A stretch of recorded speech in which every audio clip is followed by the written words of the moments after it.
Right, today what the lesson is about is I can use primary trig ratios to solve real world type questions. Now obviously when we're talking about real world, within the best ability with the tools that we have, often our examples don't include things such as friction, air current, and things like that. So applications, first of all, we're going to talk about terminology. Okay, so the first thing that we're going to look at is often surveyors use the angle of elevation or the angle of depression to describe positions of objects. So it's important for us to understand that the angle of elevation is always measured from the horizontal. Okay, remember horizontal, up. It is always, oops, sorry about that. It is always inside the triangle. So for instance, here in the diagram, here's our horizontal, and it's measured up from the horizontal. And that is what we call the angle of elevation. Now, the types of questions you kind of see, now you don't have the following screen, but we'll just go through them. So often we have things where we have trees, and we're looking up so that we can calculate the height of the tree. Or sometimes we're on the bottom and we're looking up at, in this case, a butterfly, but in other cases it might be something else. The other places that you might see it is, for instance, if I'm standing, and here is my horizontal line here, and from up, and I'm measuring the stars. Another common thing, and a type of example, is when a person is standing on top of a cliff or a building and they're looking up at something, in this case a plane. Now the angle of elevation for this one is we have this imaginary horizontal line that if I wasn't looking up, if I was looking straight out, that would be my horizontal, and I'm looking up, so that becomes the angle of elevation if I'm looking at a plane or something. Okay, the other terminology that we talk about has to do with the angle of depression. Okay, now it is always actually outside the triangle. It's never inside the triangle. And you're saying, well, how can I solve it if it's not inside the triangle? Well, we use other properties. So for instance, if I'm thing with depression is here's this horizontal, and it's measured down from that, so depression. Now, if you look at this picture, there is a triangle, but what we're having with this triangle, it creates, because this is a horizontal along the ground, this isn't a horizontal if I look straight out, creates the Z pattern. And these horizontals are parallel to each other, so actually we get the X down into the bottom corner of the triangle based on parallel lines. It's really how it gets there. So types of questions that use this, so I'm standing, first of all, on a cliff, and I'm looking down at a boat in the water, or I'm looking down at something on the ground. So the angle of depression is here. Obviously you can see that this is our triangle, and so that would be also in this located here as well. Another common one too is you're standing up high, you're looking straight out again, and I'm looking down. Okay, so that becomes my line of sight. When they talk about line of sight is where I'm looking down. Another one, so usually we're up high. If you notice with the cliff, the person on some kind of balcony. Here we have someone in a hot air balloon, and they're looking down at a bag of money down here, thinking, how on earth can I get there? And the angle of depression, again, is from there. Now, some people create their triangle this way, and obviously if they do that, then they have the angle of depression right away in the triangle. But as I said, most people do it this way, and that's how come you need to get this down to here. Okay, and lastly, another one, same kind of situation as what the cliff one, except you're on top of the building and you're looking down at something on the ground. Okay, so that is angle of elevation and angle of depression. So let's actually look at some questions dealing with them. Okay, so here's the first example. It says, a 6-foot ladder leans against a wall. The angle formed by the ladder and the ground is 71 degrees. And then it says how far is the foot of the ladder from the wall, and part B, how far up the wall does the ladder reach. Now I have some steps that you should really follow.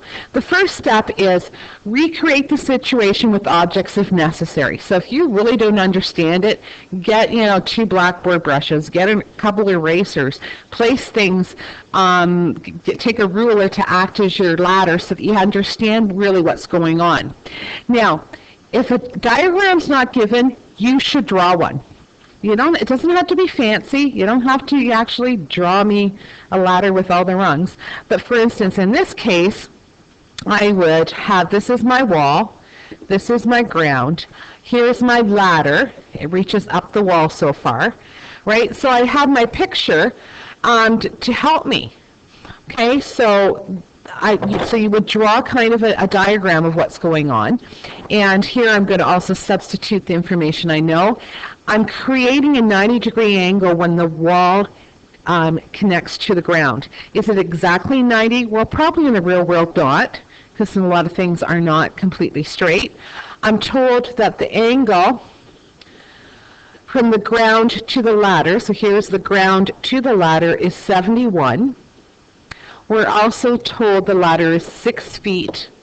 Okay, so we're told that those 2 pieces of information, okay, as far as numbers go. Okay, so label the triangle. So we've got a few things labeled there. I don't have any letters. You can choose whatever you want. You can have ladder, wall, H for height if you want.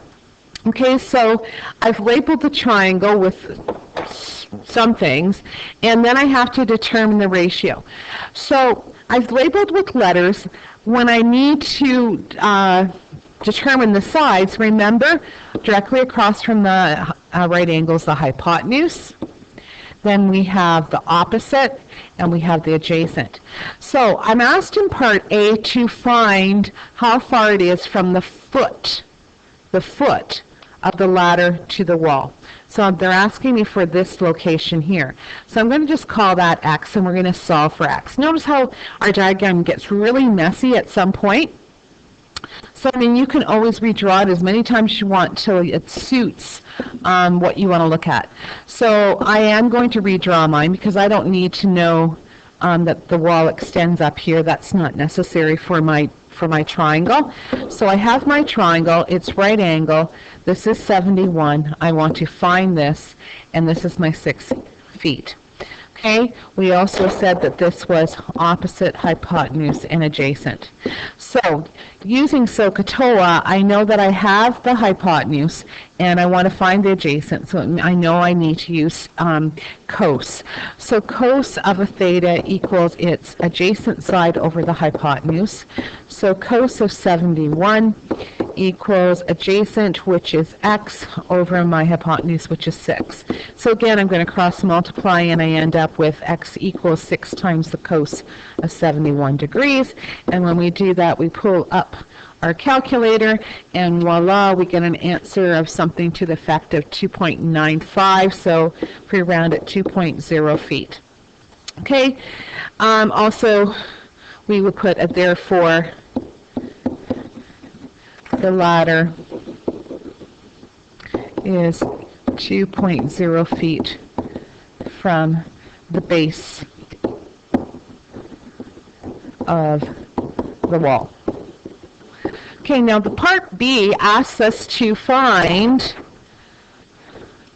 how high up the ladder reaches. Okay, so I'm going to go back to my diagram. I have 6, and this time I want to know this height here. So that's what I need to find. So again, I'm not going to call it X, I think I'll call it Y.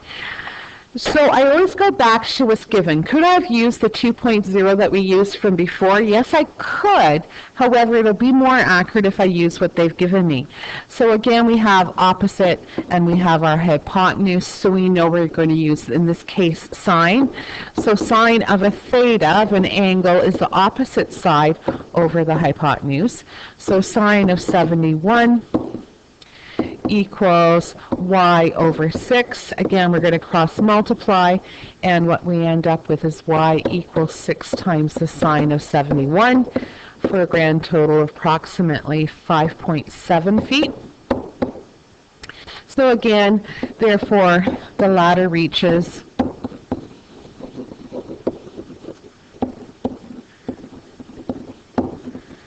7.5, oops, sorry about that, 5.7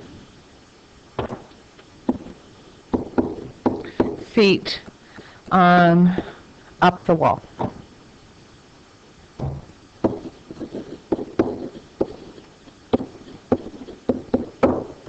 Okay, and one more question here. Okay, this time we have a cabin is 125 meters from the base of a 100-meter cliff. What is the angle of depression from the top of the cliff to the cabin? Okay, so our situation again, so the first thing I need to do is I have a cliff. It's 100 meters tall. I have a cabin. This is my cabin. Yes, it's starting to fall down, that's why it's a cabin. And it is 125 meters from the base of the cliff. So this is 125. So we have our right angle here, and it asks what is the angle of depression from the top of the cliff to the cabin. So if I look down my line of sight, they're after this angle here. We also know because of the Z pattern that that same angle exists here. So I'm after that theta. So same kind of thing here. What we need to do is we need to label our triangle. So we have hypotenuse, opposite, and adjacent. This time we're going to use tan. So tan of a theta equals opposite over adjacent. So tan theta in this case equals 100 over 125. Now remember, we changed this fraction into a decimal, so we end up with 0.8. So our theta is going to equal the tan inverse of that number for a grand total of 38.7 degrees. So now we have, therefore, the angle of depression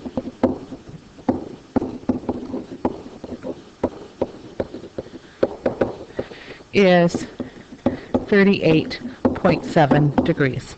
Okay, so some more questions for you to do in class.